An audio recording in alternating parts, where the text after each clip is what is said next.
Kisah sahabat Nabi Abdurrahman bin Auf, sahabat bertangan emas yang kaya raya. Abdurrahman bin Auf radhiyallahu anhu adalah sahabat Nabi Muhammad SAW yang kaya raya dan dermawan. Ia memiliki dua karakteristik yang istimewa dibandingkan orang-orang pada masa itu, yaitu hartawan dan semangat pejuang. Kekayaannya yang berlimpah tidak membuatnya sombong. Selain pandai dalam berdagang dan gemar bersedekah, Abdurrahman bin Auf sangat gigih di medan perang. Artinya selain sebagai hartawan, ia juga sebagai pejuang yang telah merelakan harta, tenaga, pikiran, bahkan jiwanya untuk menegakkan kalimat Allah di atas bumi. Abdurrahman bin Auf berasal dari keturunan Bani Zuhrah dan lahir di Mekah pada tahun 580 Masehi, 10 tahun setelah tahun gajah.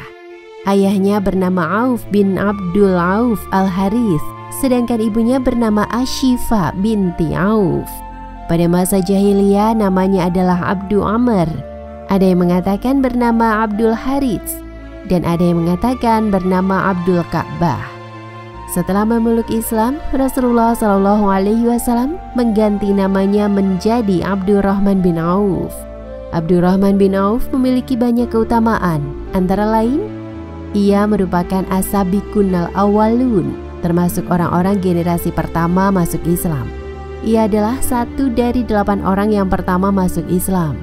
Saat Rasulullah SAW baru memulai dakwahnya, Abu Bakar As-Siddiq dengan gigih mengajak sahabat-sahabatnya untuk masuk agama Islam. Abdurrahman bin Auf masuk Islam 2 hari setelah Abu Bakar As-Siddiq masuk Islam. Ia merupakan satu dari 5 orang yang masuk Islam melalui ajakan Abu Bakar. Abdurrahman bin Auf adalah satu dari 10 sahabat yang dijamin masuk surga oleh Rasulullah SAW. Ia juga merupakan satu dari 6 sahabat yang ditunjuk oleh Umar bin Khattab sebagai anggota musyawarah dalam pemilihan khalifah sesudah Umar bin Khattab. Abdurrahman bin Auf merasakan perjuangan di awal-awal dakwah Islam. Ia pun merasakan siksaan yang dilakukan oleh kaum kafir Quraisy. Akhirnya Rasulullah SAW memerintahkan sahabatnya untuk hijrah ke Habasyah.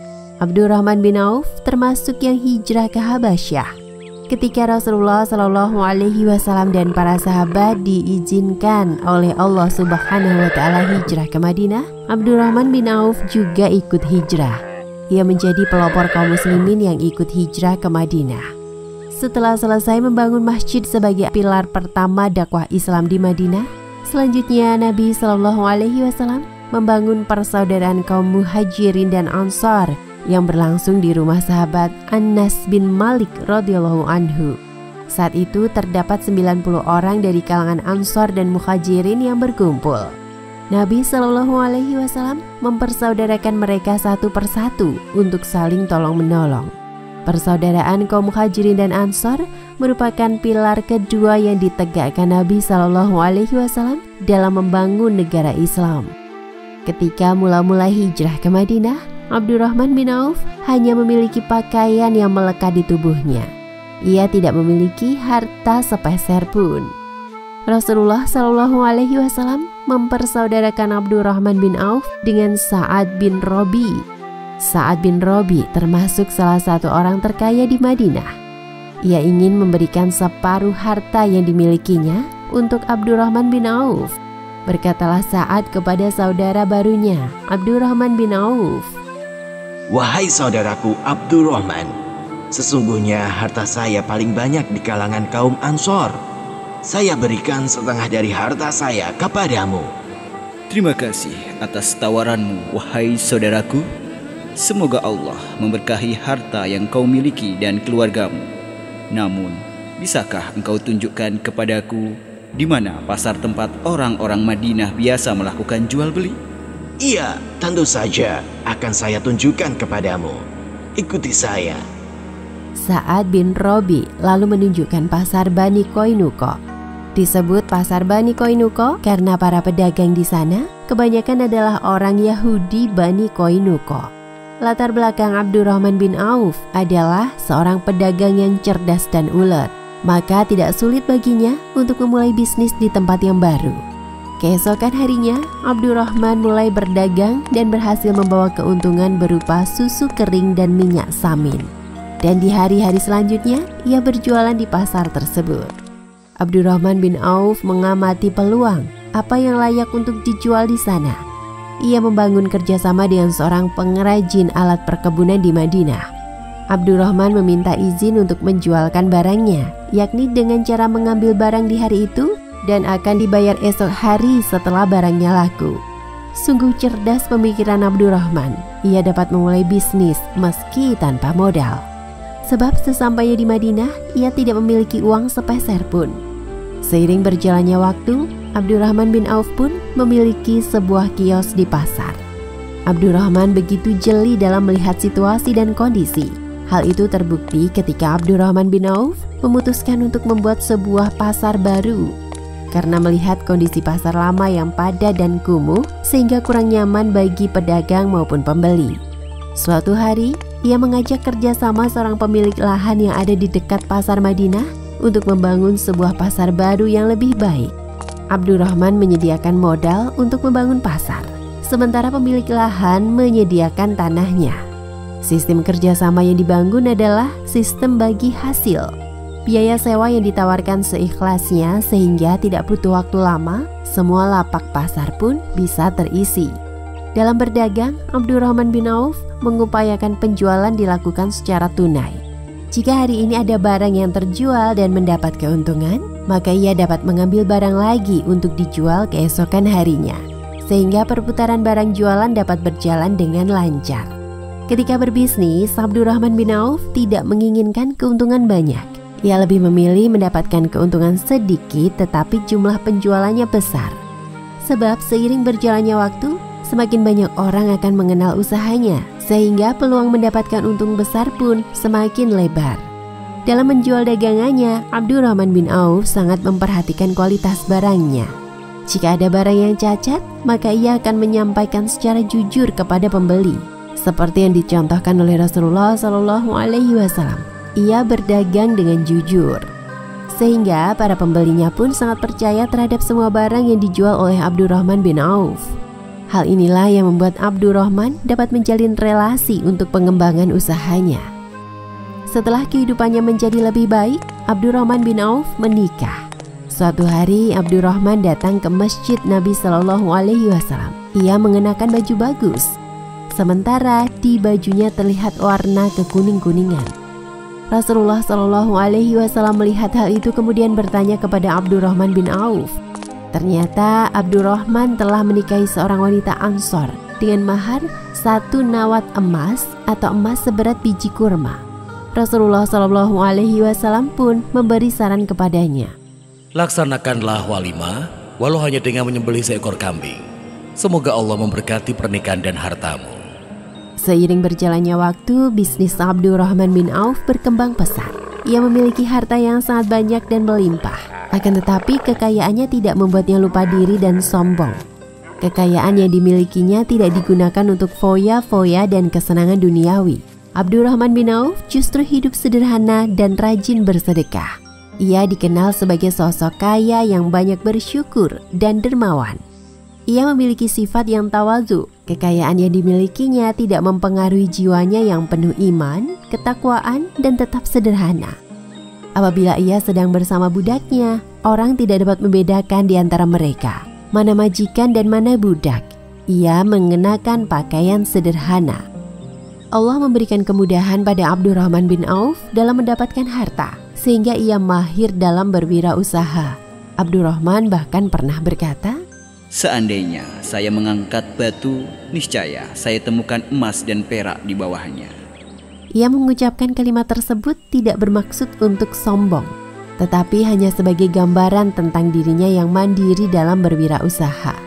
Atas kemudahan dari Allah, ia memperoleh segala kemudahan dan dapat membaca peluang bisnis sekecil apapun. Kepiawaiannya dalam berbisnis dan berdagang sungguh tidak diragukan lagi. Begitu besar berkah yang diberikan Allah kepadanya, sampai ia dijuluki sahabat bertangan emas. Kesuksesan Abdurrahman bin Auf juga tidak lepas dari pandainya dalam mengatur waktu. Ia gunakan waktu dengan sebaik mungkin. Abdurrahman menjalankan kewajiban sholat.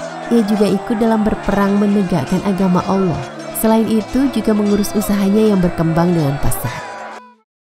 Demikianlah kisah Abdurrahman bin Auf radhiyallahu anhu bagian pertama. Hikmah yang bisa diambil dari kisah tadi antara lain: pertama, hendaknya dengan sesama muslim saling menyayangi dan tolong menolong, seperti sikap Sa'ad bin Rabi ketika dipersaudarakan dengan Abdurrahman bin Auf. Kedua, ketekunan dan keuletan dalam berusaha akan membuahkan hasil, seperti yang dilakukan oleh Abdurrahman bin Auf pada awal membangun usaha di Madinah. Ketiga, hendaknya tidak sombong dan rajin bersedekah ketika diberi kelebihan harta, seperti sikap Abdurrahman bin Auf yang tetap tawadhu dan gemar bersedekah dengan hartanya. Wallahu a'lam bishawab. Kisah sahabat Nabi Abdurrahman bin Auf. Perjuangan Abdurrahman bin Auf dalam peperangan. Abdurrahman bin Auf adalah sahabat Nabi Shallallahu Alaihi Wasallam yang memiliki kekayaan berlimpah.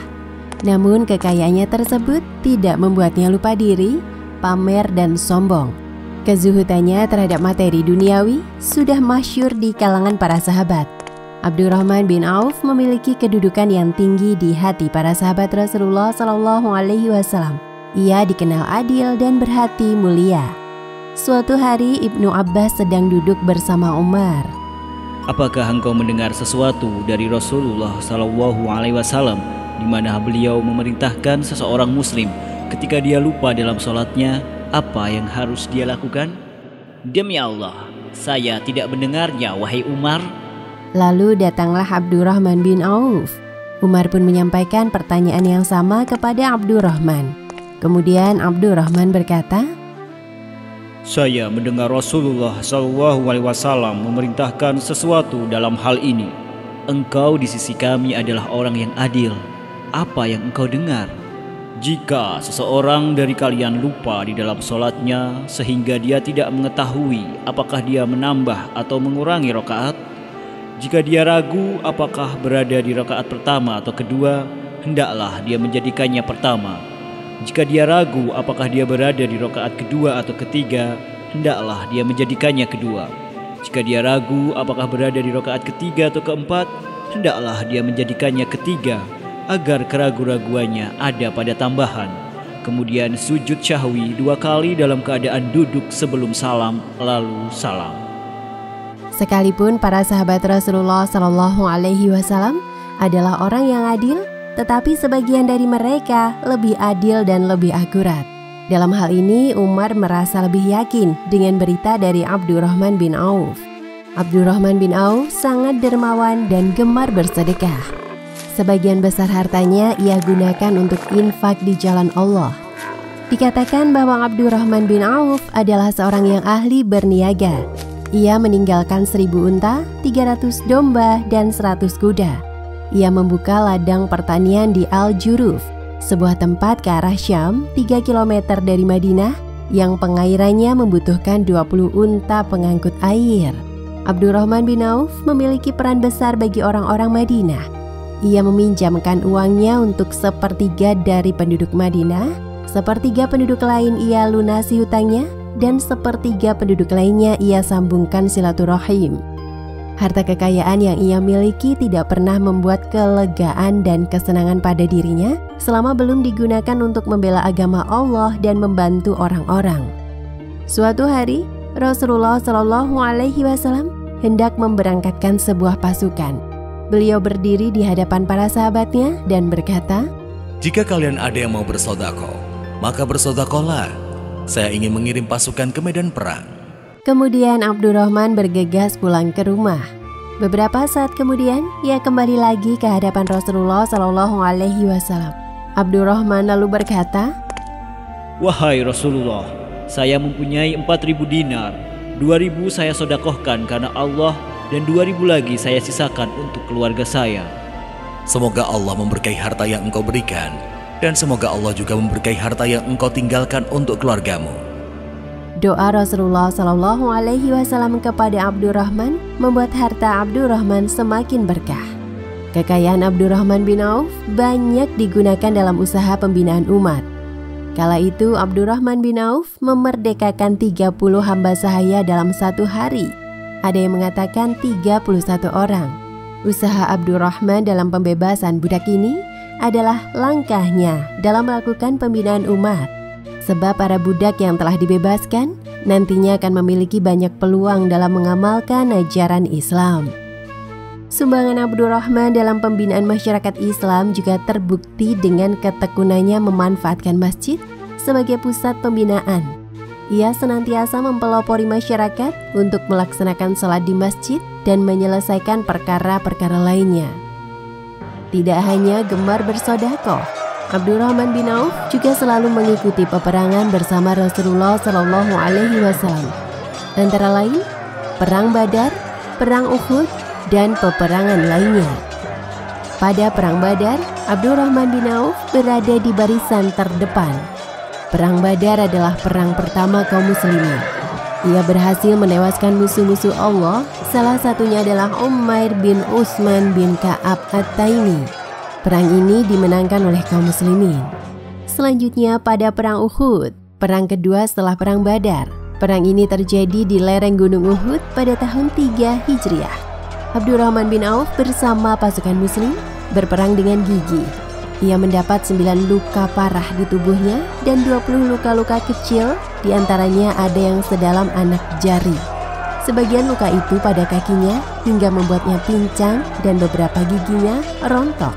Pada bulan Sya'ban tahun ke-6 Hijriah, Rasulullah SAW mengutus Abdurrahman bin Auf untuk memimpin pasukan menuju Daumatul Jandal yang terletak di tengah-tengah padang pasir Arab, tepatnya berada di pertengahan jarak antara Romawi di tanah Syam dan Jazirah Arab.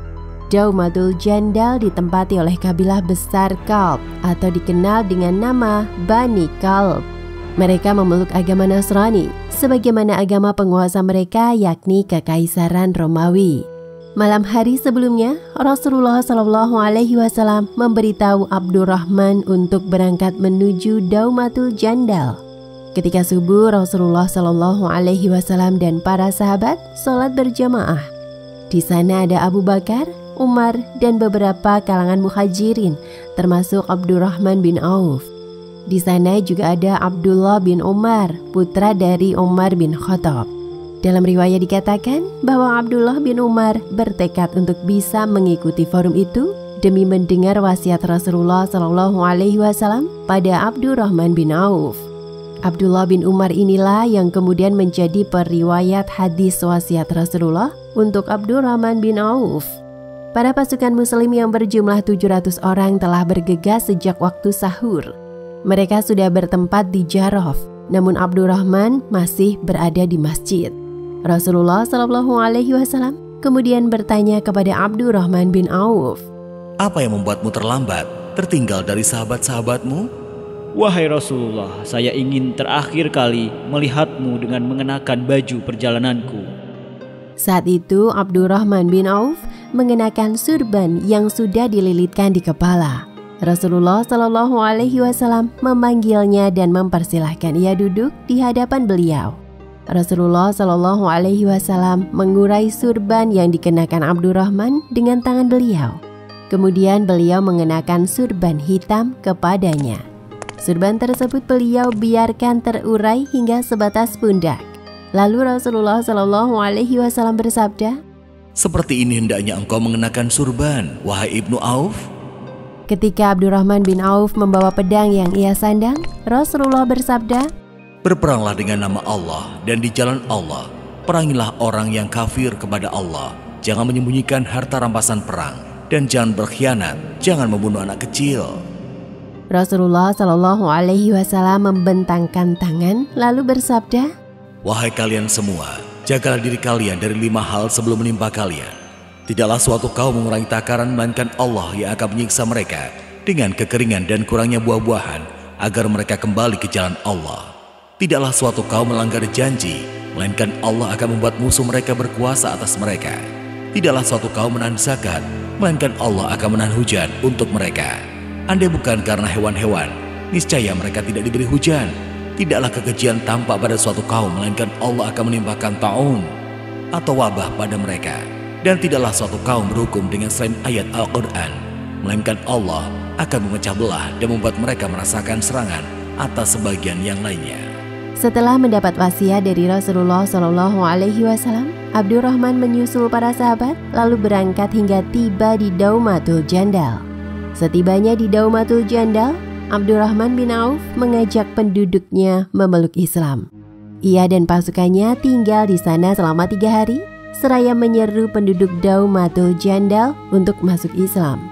Pada hari ketiga, Asbagh bin Amr al-Kalbi yang merupakan seorang pemeluk Nasrani dan ketua kabilah setempat mengucapkan kalimat syahadat. Lalu Abdurrahman bin Auf menulis surat kepada Nabi Muhammad SAW dan mengirimkannya melalui seorang laki-laki dari Juhainah bernama Rafi bin Makits. Rasulullah SAW pun membalas surat Abdurrahman bin Auf dan memberi pesan agar ia menikahi anak perempuan Al-Asbagh. Maka Abdurrahman menikahinya. Ia adalah Tamadur binti Al-Asbagh. Dari pernikahan mereka lahirlah Abu Salamah bin Abdurrahman. Demikian kisah Abdurrahman bin Auf radhiyallahu anhu bagian kedua. Hikmah yang bisa dipetik antara lain: pertama, kita dapat meneladani sikap Abdurrahman bin Auf yang gemar bersedekah, adil, zuhud terhadap duniawi, dan berani dalam membela kebenaran. Kedua, kerendahan hati dan kasih sayang Rasulullah SAW kepada para sahabat terlihat ketika beliau mengenakan surban kepada Abdurrahman bin Auf. Ketiga, Islam telah mengatur etika dalam perang di jalan Allah. Salah satu contohnya ketika Rasulullah melarang Abdurrahman bin Auf menyembunyikan harta rampasan perang, berkhianat, dan membunuh anak-anak. Keempat, masuk Islamnya pemimpin Bani Kalab merupakan salah satu keutamaan Abdurrahman bin Auf. Berkat karunia dari Allah Subhanahu wa Ta'ala, ia sukses menjalankan misi dakwahnya di Daumatul Jandal. Wallahu a'lam bishawab. Kisah sahabat Nabi Abdurrahman bin Auf menjadi pemimpin pemilihan khalifah. Keutamaan lain yang diperoleh Abdurrahman bin Auf adalah ia mendapat salam dari Allah Subhanahu wa Ta'ala. Kala itu kafilah dagang Abdurrahman bin Auf kembali dari Syam dan langsung dibawa kepada Nabi Muhammad SAW. Kemudian Rasulullah SAW berdoa untuknya agar ia masuk surga. Lalu turunlah Jibril. Nabi kemudian menyampaikan pesan Jibril kepada Abdurrahman bin Auf. Sesungguhnya Allah mengirimkan salam untukmu dan berkata, kirimkanlah salam saya kepada Abdurrahman bin Auf dan sampaikan berita gembira bahwa ia masuk surga. Kedermawanan Abdurrahman bin Auf juga terlihat ketika Perang Tabuk. Perang Tabuk adalah perang terakhir yang diikuti oleh Nabi Muhammad SAW. Pada perang ini, pasukan Muslim melawan pasukan Romawi dan terjadi di tahun 9 Hijriah. Dikabarkan bahwa Romawi akan menyerang kaum Muslimin, sehingga membuat Nabi dan pasukan Muslim berangkat lebih dulu ke Tabuk menghadang pasukan Romawi. Perjalanan menuju ke Tabuk sangatlah jauh dan sulit, sementara biaya yang tersedia hanya sedikit. Pada waktu itu Madinah sedang mengalami musim panas dan sedang paceklik. Kendaraan yang tersedia juga sedikit, sehingga ada sekelompok mukminin datang kepada Rasulullah SAW meminta beliau untuk mengadakan kendaraan yang dapat membawa mereka ikut dalam peperangan. Namun Rasulullah SAW menolak permintaan mereka dikarenakan kendaraan yang tidak mencukupi. Mereka juga merasa sedih karena tidak memiliki apapun yang bisa diinfakkan. Orang-orang yang batal berangkat ini dikenal dengan sebutan orang-orang yang menangis. Sedangkan pasukan yang berangkat dikenal dengan sebutan Jaisyul Usrah, yakni pasukan yang dalam keadaan sulit. Rasulullah SAW memerintahkan kaum muslimin agar bersedekah sebagian harta bendanya untuk jihad di jalan Allah. Maka mereka bersegera dalam menjawab seruan Rasulullah SAW dan berlomba-lomba bersodakoh. Salah satu orang yang melakukan sedekah saat itu adalah Abdurrahman bin Auf. Ia bersedekah dengan menyerahkan 200 keping emas. Mengetahui hal tersebut, Umar bin Khattab berkata kepada Rasulullah SAW, "Sepertinya Abdurrahman berdosa karena tidak memberi uang belanja sedikit pun untuk keluarganya." Kemudian Rasulullah SAW bertanya kepada Abdurrahman bin Auf, "Ya Abdurrahman, apakah engkau sudah meninggalkan harta untuk keluargamu?" "Sudah, wahai Rasulullah, saya telah sisakan untuk mereka lebih dari apa yang telah saya infakkan dan lebih baik." Meskipun sangat suka mendermakan hartanya di jalan Allah, Abdurrahman bin Auf tidak lupakan kewajiban dan tanggung jawabnya terhadap keluarga. Berangkatlah pasukan muslimin ke Tabuk. Dalam kesempatan ini Allah memuliakan Abdurrahman bin Auf, yakni menjadi imam salat bagi Rasulullah SAW. Waktu itu dalam perjalanan menuju perang Tabuk, Rasulullah SAW memerintahkan kaum muslimin untuk singgah dan bersiap melaksanakan salat subuh. Tiba-tiba Rasulullah SAW berkeinginan buang hajat. Beliau pun pergi ke sebuah dataran yang landai dengan ditemani oleh Al-Mughirah yang bertugas membawa bejana berisi air. Al-Mughirah berdiri agak jauh dari tempat Rasulullah SAW buang hajat. Setelah selesai, Rasulullah SAW berwudu. Kemudian beliau kembali kepada para sahabat dan Al-Mughirah mengikuti beliau. Para sahabat sudah bersiap-siap dalam shafnya untuk menunaikan sholat subuh. Sementara mereka tidak tahu bahwa Rasulullah SAW sedang buang hajat. Mereka pun menunggu cukup lama. Lalu para sahabat meminta Abdurrahman bin Auf menjadi imam. Ia pun maju memimpin sholat. Ketika Rasulullah SAW datang, beliau mendapati Abdurrahman bin Auf telah mengimami sholat subuh. Akhirnya Rasulullah dan Al-Mughirah pun segera bergabung dalam barisan sholat. Beliau sholat pada rakaat kedua dalam sholat subuh.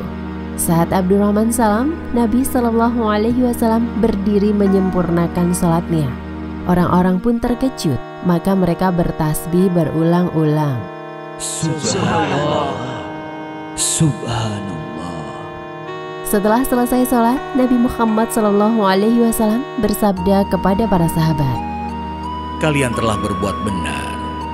Rasulullah bangga kepada para sahabat karena telah sholat pada waktunya. Setelah Rasulullah SAW wafat, Abdurrahman bin Auf dipercaya menjaga kesejahteraan dan keselamatan para istri Rasulullah SAW. Apabila para ummahatul mukminin tersebut melaksanakan haji, Abdurrahman bin Auf turut serta bersama mereka. Ummu Salamah radhiyallahu anha pernah mendengar Rasulullah SAW bersabda kepada istri-istrinya, "Sesungguhnya orang yang mengasihi kalian sepeninggalku adalah orang yang benar lagi baik. Ya Allah, berilah minum Abdurrahman bin Auf dari sungai Salsabil di surga." Bukti lain yang dilakukan Abdurrahman bin Auf dalam membantu para istri Nabi SAW adalah ia bersedekah dengan tanah seharga 40.000 dinar. Ada yang mengatakan bahwa Abdurrahman menjual tanahnya seharga 40.000 dinar. Kemudian uang itu dibagi-bagikan semua untuk keluarga dari Bani Zuhrah, untuk para istri Nabi, dan untuk fakir miskin. Abdurrahman bin Auf memiliki sifat zuhud terhadap dunia, dan ia senantiasa melakukan muhasabah diri. Pada waktu itu, Abdurrahman bin Auf sedang berpuasa. Lalu dihidangkan makanan kepadanya untuk berbuka. Pandangan mata Abdurrahman tertuju pada hidangan makanan tersebut. Lalu ia berkata, "Mus'hab bin Umair telah gugur dan dia lebih baik daripada saya. Dia dikafani dengan selembar kain. Jika kain itu ditutupkan ke kepalanya, maka kedua kakinya terbuka. Jika kain itu ditutupkan ke kedua kakinya, demikian juga Hamzah yang jauh lebih baik dari saya. Dia juga gugur syahid dan saat dikuburkan hanya mendapat selendang. Dunia telah dibentangkan kepada kita seluas-luasnya dan hasil sebanyak-banyaknya telah diberikan kepada kita. Sesungguhnya saya khawatir apabila kebaikan kita telah disegerakan balasannya di dunia." Kemudian Abdurrahman menangis sehingga nafsu makannya jadi hilang. Selain dikenal zuhud terhadap materi duniawi, Abdurrahman bin Auf juga zuhud terhadap kekuasaan. Abdurrahman pernah menolak ditunjuk menjadi khalifah atau pemimpin dengan kedudukan yang agung. Kala itu ketika Umar memimpin sholat subuh, ia ditikam oleh seorang budak Persia bernama Abu Lu'lu'ah. Akibat tusukan itu, kondisi Umar semakin lemah. Maka orang-orang mendesak Umar untuk segera menentukan siapa khalifah penggantinya. Abdurrahman ditunjuk oleh Umar menjadi salah satu dari 6 anggota musyawarah untuk mencari calon khalifah penggantinya. 6 orang tersebut adalah Utsman bin Affan, Ali bin Abi Thalib, Thalqah bin Ubaidillah, Zubair bin Awam, Sa'ad bin Abi Waqqas, dan Abdurrahman bin Auf, dan yang menjadi saksinya adalah Abdullah bin Umar. Sebelum Umar bin Khattab meninggal, ia berpesan agar salah satu dari 6 orang tersebut kelak akan menduduki jabatan sebagai khalifah. Umar memberi jangka waktu selama 3 hari dan 3 malam untuk proses pemilihan khalifah tersebut. Setelah menunjuk mereka, Umar memaparkan aturan dalam pemilihan khalifah. Jika 5 orang telah bersepakat dan meridhoi seseorang menjadi khalifah, tapi sementara yang menolak 1 orang, maka penggalah orang yang menolak itu dengan pedang. Apabila pemilihan berjalan seimbang, 3 orang memilih seseorang dan yang 3 lainnya juga memilih seseorang lainnya, maka hendaklah mereka meminta pendapat Abdullah bin Umar. Jika tidak setuju dengan calon yang didukung oleh Abdullah bin Umar, maka yang menjadi khalifah adalah orang yang dipilih oleh Abdurrahman bin Auf. Namun jika masih juga tidak disetujui, maka penggal saja mereka yang membangkang. Setelah Umar bin Khattab wafat, berkumpullah orang-orang yang dipilih olehnya untuk bermusyawarah dan menunjuk Abdurrahman bin Auf sebagai ketua. Proses pemilihan khalifah pengganti Umar ini cukup panjang.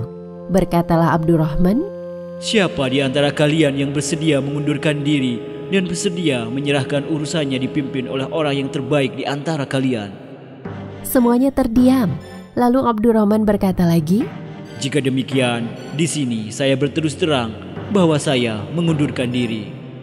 Karena sikap zuhudnya, 5 orang sahabat yang tercatat dalam tim musyawarah itu kembali membuat kesepakatan bahwa siapapun yang nantinya akan ditunjuk oleh Abdurrahman, maka orang itulah yang menjadi khalifah pengganti Umar bin Khattab. Lalu Abdurrahman mulai menanyai pendapat mereka satu persatu. Seandainya perkara itu diserahkan kepada masing-masing, siapa di antara mereka yang lebih berhak? Akhirnya jawaban terbatas pada 2 orang, yaitu Utsman bin Affan dan Ali bin Abi Thalib. Setelah itu, Abdurrahman meminta pendapat kaum muslim. Ia mendatangi sahabat-sahabat yang lain dan bermusyawarah dengan mereka. Ia juga merundingkan dengan tokoh-tokoh, para pemimpin pasukan, dan orang-orang yang datang ke Madinah. Bahkan Abdurrahman meminta pendapat dari kalangan masyarakat awam, baik laki-laki maupun perempuan dan kaum duafa. Abdurrahman melakukan hal tersebut tidak hanya pagi hari, tetapi juga malam hari.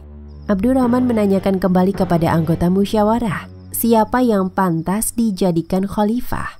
Singkat cerita, setelah melalui perundingan cukup panjang, suara Utsman bin Affan lebih unggul daripada Ali bin Abi Thalib. Maka Abdurrahman bin Auf mengumpulkan umat Islam untuk membaiat Utsman bin Affan. Setelah selesai salat subuh, majelis syuro telah berkumpul di sekitar mimbar. Abdurrahman bin Auf meminta kaum muhajirin, ansor dan para amir pasukan untuk hadir. Berkumpullah mereka, kemudian Abdurrahman membacakan syahadat lalu berkata kepada Ali, "Wahai Ali, sesungguhnya saya telah memperhatikan urusan manusia. Saya melihat mereka tidak berpindah dari mendukung Utsman bin Affan, maka janganlah engkau merasa sedih atas hal itu." Lalu Abdurrahman berkata kepada Utsman, "Saya membaiatmu di atas sunnah Allah, Rasulnya dan kedua khalifah setelahnya." Abdurrahman bin Auf membaiat Utsman, kemudian kaum muhajirin, kaum ansor, dan para amir pasukan, serta kaum muslimin mengikuti langkah Abdurrahman bin Auf. Suatu saat Utsman mengeluhkan mimisan, lalu ia memanggil Humron, sekretarisnya. Berkatalah Utsman kepada Humron, "Tulislah surat untuk Abdurrahman sebagai penerus sesudahku." Maka Humron menulis surat lalu pergi menemui Abdurrahman bin Auf. Humron menyampaikan kabar isi surat tersebut. Mendengar kabar tersebut, Abdurrahman lalu berdoa kepada Allah Subhanahu wa Ta'ala. Ia berdiri di antara makam Nabi dan mimbar, yakni di Raudhah. "Ya Allah, jika karena penunjukan Utsman kepada saya untuk memegang perkara ini, wafatkanlah saya sebelum itu." Abdurrahman bin Auf berdoa agar ia dicabut nyawanya sebelum masa ia dipilih menjadi khalifah. 6 bulan setelah Utsman menulis surat untuknya, Abdurrahman wafat sebelum Utsman meninggal dunia, sehingga Abdurrahman tidak jadi dipilih sebagai khalifah pengganti Utsman bin Affan. Sebelum meninggal, Abdurrahman bin Auf berwasiat supaya sebagian hartanya digunakan untuk kepentingan umat Islam. Ia menyedekahkan 50.000 dinar untuk membantu urusan di jalan Allah. Para istri dan anaknya juga mendapatkan hak warisnya. Abdurrahman bin Auf meninggal dunia pada tahun 32 Hijriah. Tapi ada yang mengatakan pada tahun 31 Hijriah. Jenazahnya diantar oleh para sahabat yang mulia seperti Sa'ad bin Abi Waqqas, Utsman bin Affan, dan para sahabat lainnya. Demikianlah kisah Abdurrahman bin Auf radhiyallahu anhu bagian ketiga. Hikmah yang bisa diambil antara lain: pertama, kita dapat meneladani sikap Abdurrahman bin Auf. Meski sangat suka mendermakan hartanya di jalan Allah, tetapi ia tetap bertanggung jawab dan tidak melupakan kewajibannya kepada keluarganya. Kedua, Abdurrahman bin Auf memiliki kemuliaan, pernah menjadi imam bagi Rasulullah SAW. Ketiga, hendaknya kita senantiasa melakukan muhasabah atau introspeksi diri agar tetap berada di jalan yang benar dan tidak terlena oleh limpahan materi duniawi. Wallahu a'lam bishawab.